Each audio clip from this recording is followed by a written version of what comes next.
Mark Rosen from WCCO TV, and it's my pleasure to introduce my good friend Ron Henderson, the Fitness King, presenting Motivation, one word to help change your life.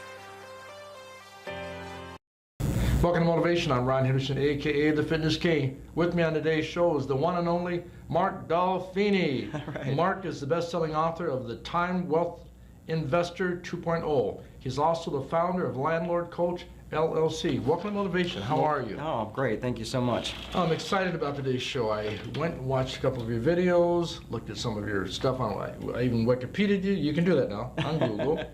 Very, very impressed. Yeah, Mark. Well, thank you. Yes. But before we get into what you're doing, where'd you grow up?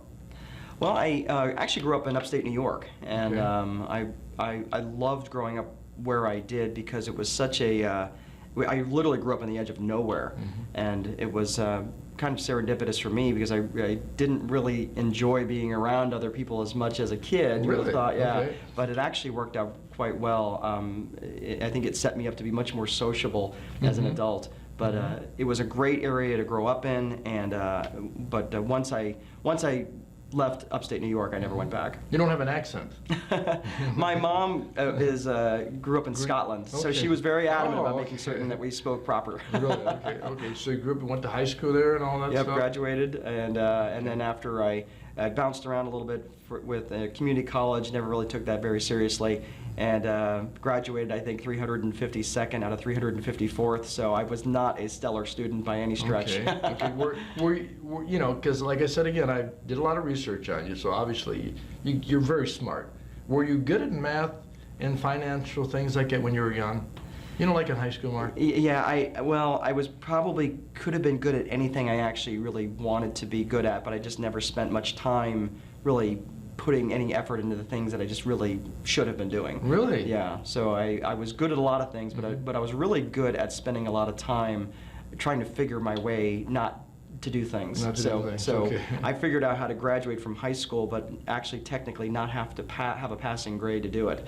Okay. So Okay. I actually technically failed my senior year, but you did not have to actually have a passing Okay. grade to graduate. From that school. Lucky that's you. what- Maybe not so lucky. Well, I'll tell you this.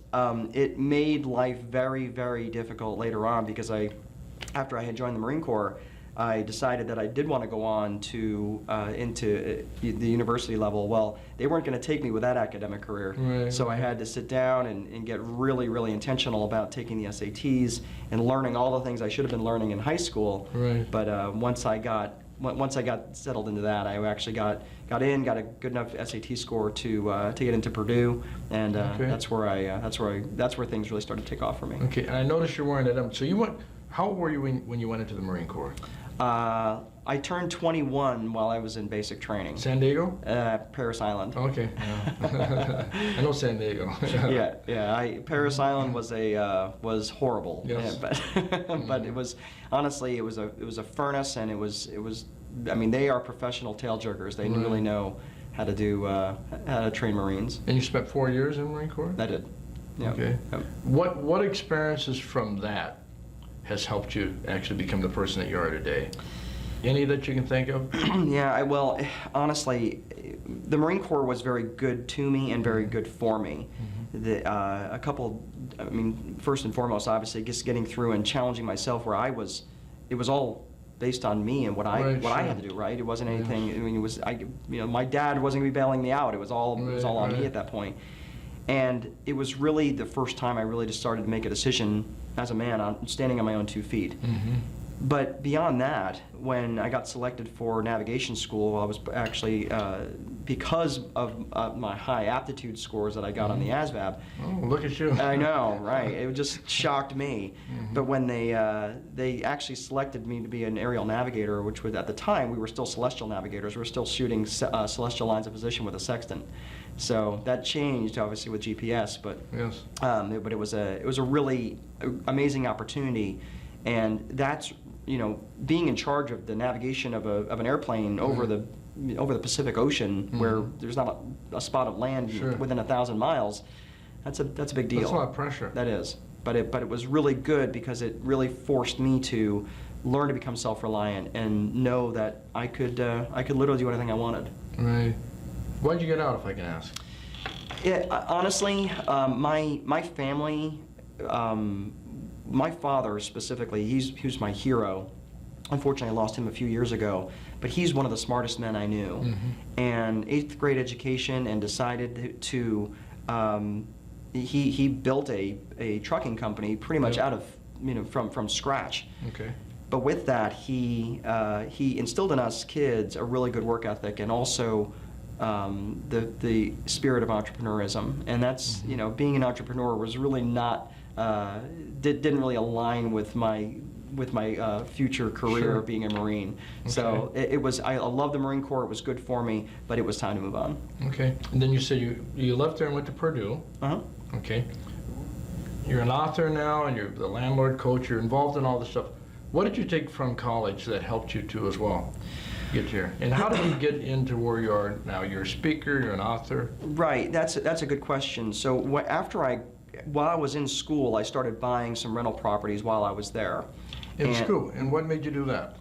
Well, that was really kind of the first step in terms of where I wanted to go for, for my entrepreneurship. I was just kind of really interested in real estate. Mm-hmm. And by the time I finished up at Purdue, I had about $500,000 worth of real estate that I'd accumulated. Mm-hmm. So But let me back up just a little bit. Yeah. Let me interrupt you. What drew you there? Because a lot of people, they think about this kind of stuff, but they don't do it at all. Right. So what got you interested in real estate? What was it about it? Did you see something on TV? Or are there other people that you were watching that were talking about, hey, get rich quick? Yeah, sure. And I'm not going to lie. I mean, it was honestly some of that. I thought that was a really good way to store wealth, but it was also a really good way to leverage what little money I had. Right. And I could do a lot of the stuff. Right. My dad had taught me to do a lot of the things. Just being handy. And like I said, he was probably one of the smartest guys I knew. He could do anything, even though he wasn't necessarily well educated. But there wasn't really anything I don't think that he couldn't do. Right. Okay.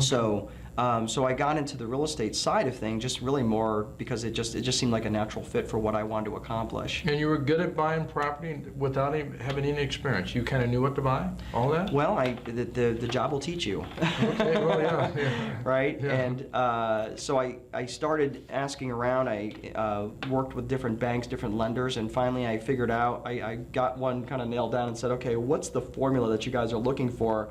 So I basically knew what I had to show them.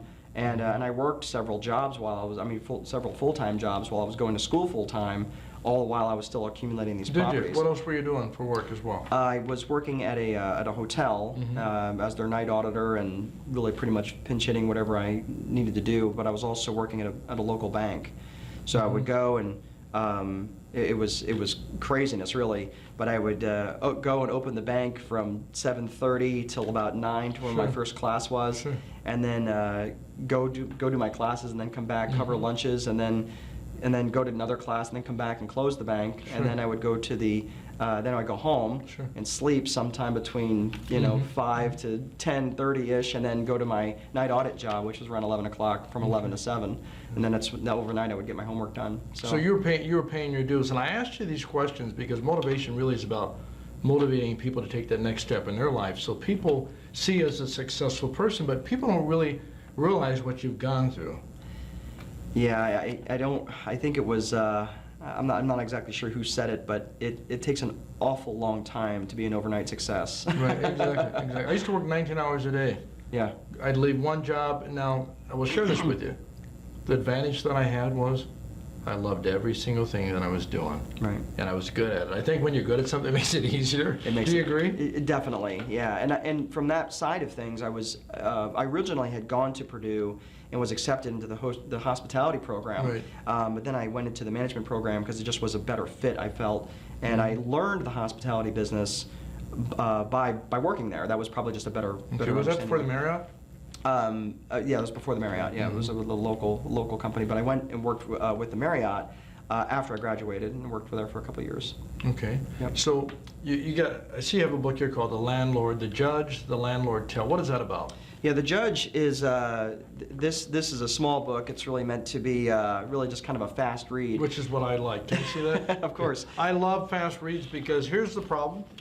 every book that we talk about, it's not about quantity, it's about quality. Right. And people think you got to write a book that's 250 pages. Well, you're just lengthening those pages so that they have those pages down. Right. Yeah. So that's, yeah. Yeah, and that book was honestly, so this is actually my second book, because my first book was The Time Wealthy Investor, and I had since written The Time Wealthy Investor 2.0, which is an improved version of the first book. Right. But when you write your first book, Let me see that one. Yeah, of course. So the Time Wealthy Investor 2.0, that is it's really a book about how to set up a real estate business that doesn't take up all your time to do. Yeah, but Mark, this is going to take up a lot of my time. I want to read this book. True. This is not a fast read. It is not, and it's not meant to be. It's really, it is a resource for a lot of people, especially there's a section in there which, admittedly, if you do read the book, there's a section in there with chapters 22 through 25 about the lease, and that's really meant to be more of a resource, so the book really slows down.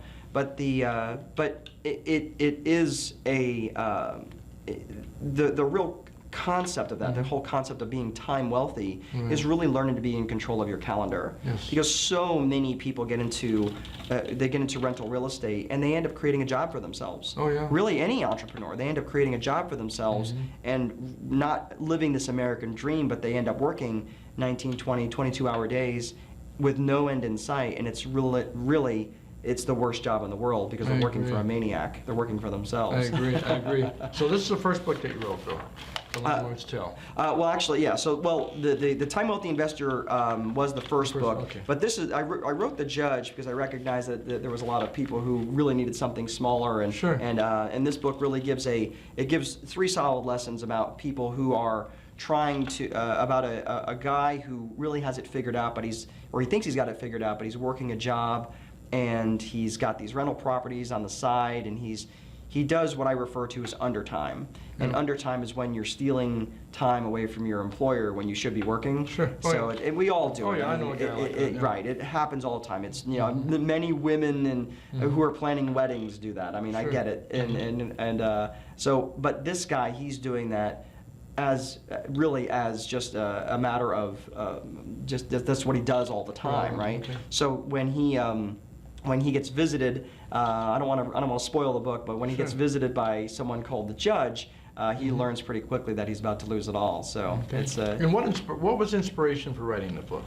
Well, honestly, I wrote this as I wrote the story, and with really. It was actually meant to be part of the first book, and I didn't like it. Right. Not that I didn't like the way that it was written, but it didn't seem to flow with what I was trying to accomplish with the first book. Yes. So I just kind of set it aside, and any author can tell you just kind of put books aside and you let them marinate, right? Yeah. 20 years I let them marinate. Right. So I came across it almost by mistake, and I thought, well, that would actually be a good book in and of itself. So it would work out well, and that's why I wrote The Judge. And it's been a really good primer for a lot of people who just want to get into the business and want to understand a little bit more. Right. And where can they get that book? Well, they can actually get a free copy of the electronic copy if they go to the landlordcoach.com. Say that again. Landlordcoach.com. No, free. Yeah, free. It is free. Yeah. Folks at home, you can get a copy of his book for free. Yeah. It's an electronic version. Just go to landlordcoach.com. And you can go and just download that, and it will read fast. So and it's a fun read. But if you do want to buy it, you can go to Amazon. So that's your website. Yeah. Okay. Yeah. And you coach as well. I do. Can you share some of that? So how does that work, and who do you coach for? What type of clients do you have? Who would bring a guy? You're very sharp, very astute. Who would bring a person like you in? What kind of company? Well, I work with property managers. I work with individual self-managing real estate investors. Okay. So those are the 2 groups that I generally work with. Now, will I work with other groups? Yes, I have. But really, the concept is really entrepreneurs who really they're time weary. Yeah. And they don't have control of their calendar. And really what I do as a coach is I walk them through the vision infrastructure process paradigm that I teach in the Time Wealthy Investor 2.0. And if I can take a few minutes to go into that. Oh, yeah, really. please. So the VIP paradigm, the vision infrastructure process paradigm, really what that is, it all starts with a vision. And whenever I talk to an entrepreneur, and entrepreneurs out there can understand, I say, what is it what is it you're trying to accomplish? Right. And they will say, well, I want to get to 3 million in sales, or oh, well, I want to get to 35 rental units, or 50 rental units, or 100 rental units. And I always laugh because it's a specific number. Sure. It's a round number. It's always 100 or 50. And I usually come back to them with a snarky answer and say, really, why not 101? Why not 50? Why not 52? Why not 49? Sure. That sort of thing. Why not? Well, and that's exactly right. I mean, so that tells me that they really not backed into that in terms of any real numbers. Vision. In terms of, real clear vision of what their life output is. Sure. Because they get so hung up on income generation that they often forget about life output. That's the whole purpose they got into business in the first place. Exactly. So really what I do is I help them craft a solid vision for their future, for what they are trying to accomplish. What's the whole point of doing it all in the first place?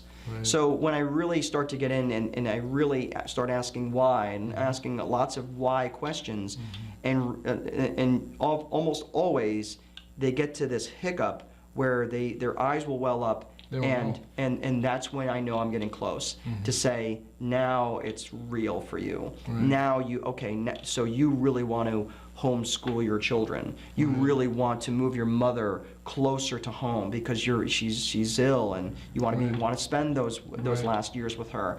Those sorts of real visceral type visions that are real purposeful. Right. And the reason you would get out of 3 a.m. on a rainy Sunday, that's real visceral. That's the real stuff. So I work with them on vision first, and then in the VIP paradigm, I'm going to walk them through next in terms of building an infrastructure. So the infrastructure piece is really the bones of the business, and that's that is the websites, the office space, the software, all the desks, the chairs, all of the bones of the business, right?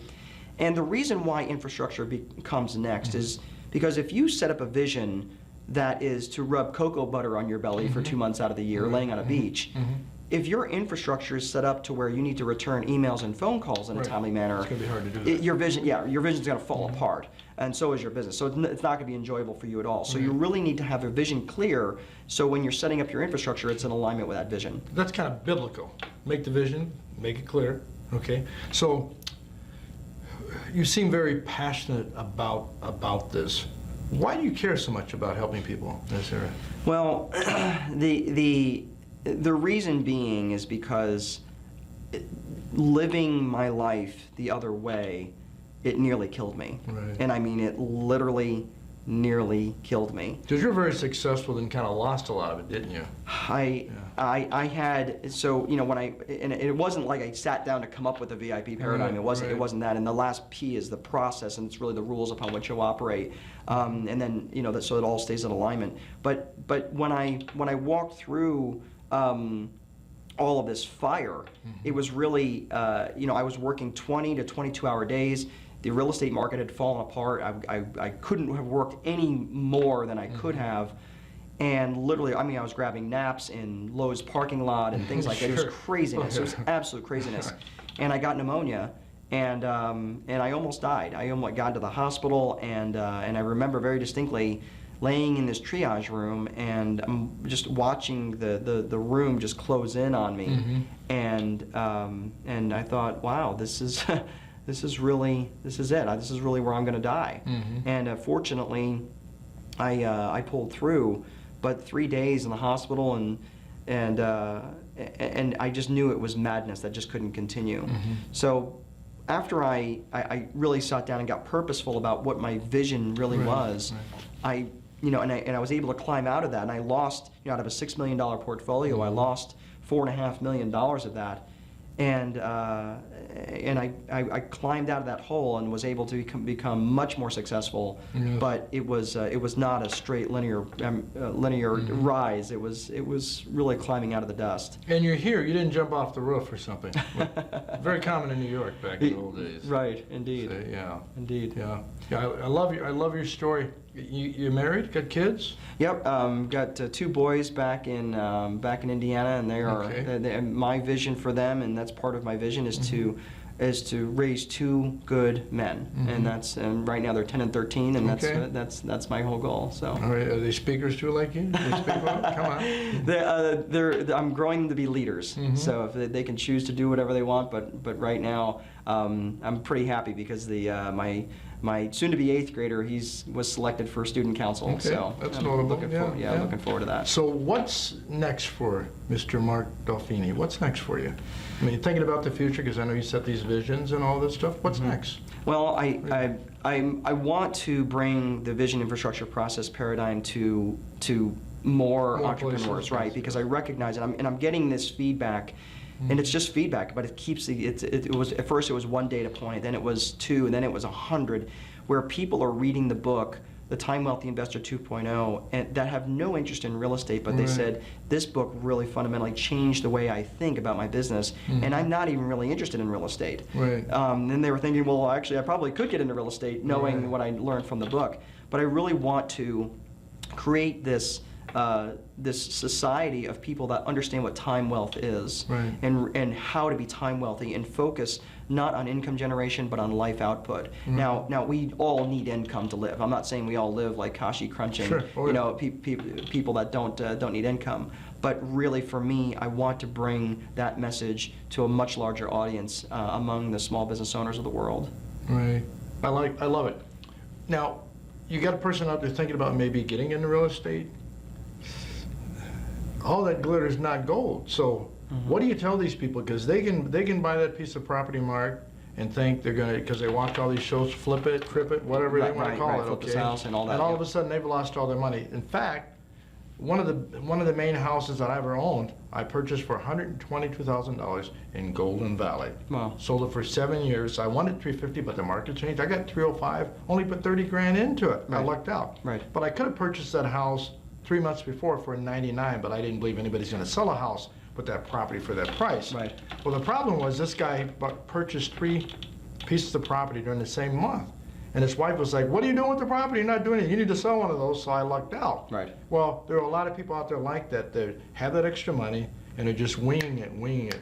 Is there stuff in this book that kind of helps them too as well with all that stuff? Figuring it out or what? Well, it really comes back to vision, right? So as I was saying in the vision infrastructure process paradigm, it has to go back to their vision, because Right. some people just flat, they really, this is about being a business owner, but some people really just don't have the tolerance Sure. for that sort of thing, right? Exactly. So they just get too emotionally invested. They're going to Right. want to go do all the work on Oh, a yeah. property, and then a resident moves in, and they don't take care of it like they would, right? So they just get too emotionally attached to certain things. So in terms of really, getting into the real estate business, there's a lot of information out there. There's no short of information. Yes, yes. But the main thing for them, what I would suggest is get out there and start to learn as much as you can about as much as you can, but really as soon as you possibly can, get dialed into your vision for the future. Now, the problem with trying to come up with your own vision is like trying to put lotion on your own back. Right. Oh, yeah, hard to right? do, hard to do. It's very difficult to do. Hard to In do. fact, I would almost say it's impossible because you're too close to it. But if you can work with a coach, I was just going to ask you that. Can they?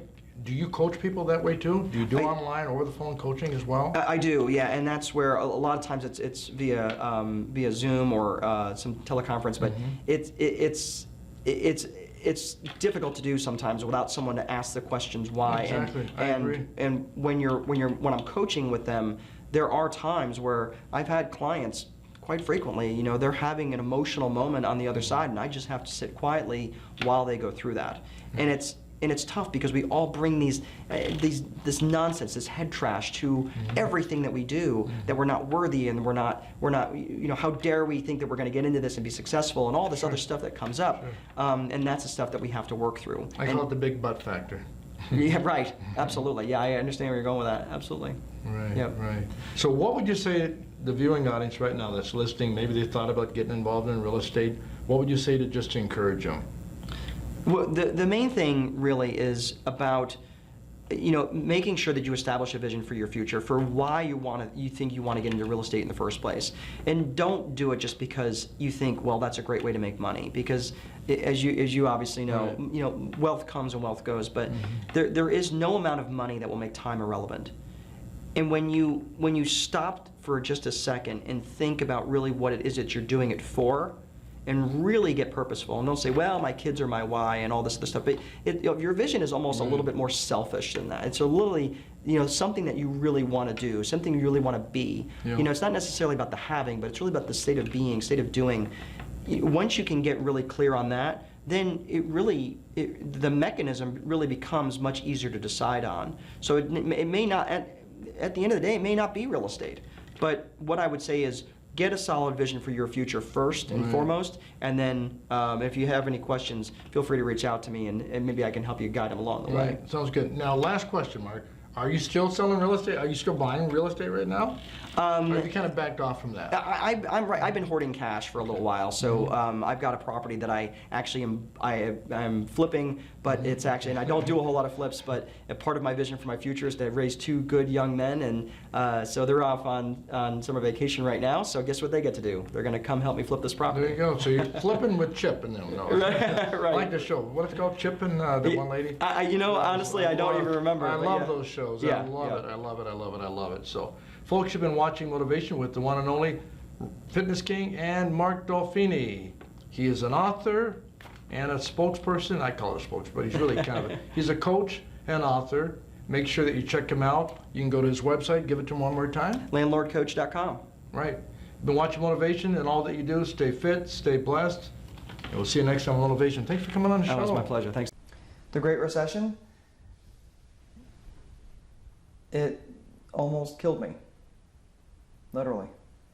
I went from $6 million in real estate and bringing in $65,000 a month and having a pretty decent life to having to decide whether I was going to pay my electric bill or my water bill in the same month. You can't go through an event like that and not have it change you. Well, I learned that it's not how many times you get knocked down, but how many times you get back up, but also how fast you get back up.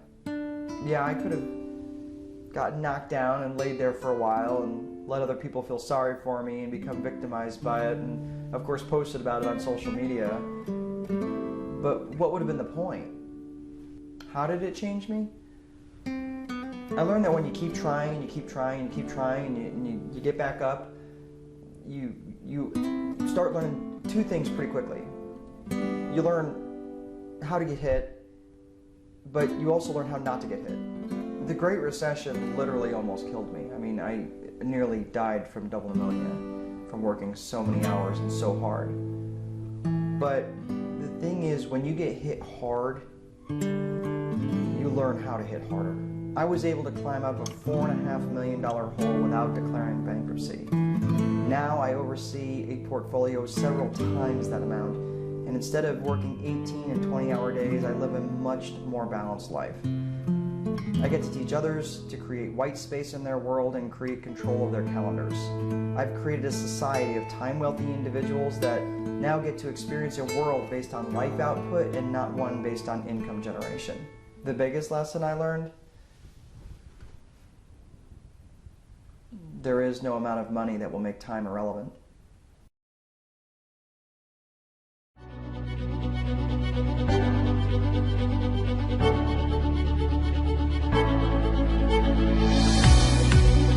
Whenever you think of an excuse for not to exercise, think about the later years in life. Think about playing with your grandkids.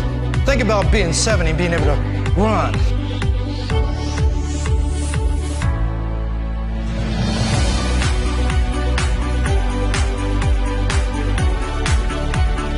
I've never felt better in my life. Get on the floor right now and do some planks. I could beat you in arm wrestling. Let's do it right now.